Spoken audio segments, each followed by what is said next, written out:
বন্ধুরা, আগের ভিডিওতে তোমাদের আমি লসাগু শিখিয়েছিলাম। এই ভিডিওতে তোমাদের আমি ভগ্নাংশের যোগ দেখাবো। ভগ্নাংশের ক্ষেত্রে আমরা কি করব, এই যে দুটো লসাগু বের করব। তাহলে 5 ও 10 লসাগু কত? 5 দিয়ে দিলাম, কাটলে কত? 1 2। নির্ণয় লসাগু কত? 5 গুণ 1 গুণ 2। 5 চোখে 5, 5 গুণে কত? 10। তাহলে লসাগু কত আমাদের?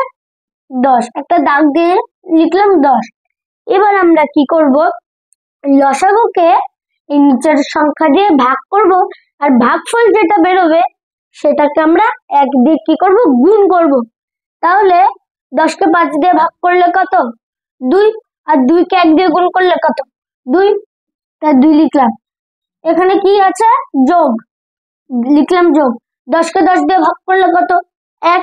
1 কে 1 দিয়ে গুণ করলে কত? 1ই। তাহলে আমাদের কি করব, 10 আছে, 10 লিখলাম। এবার এই দুটো যোগ করব। তাহলে এই দুটো যোগ করলে কত? 3। উত্তর কত? 3/10। বাই সবাইকে।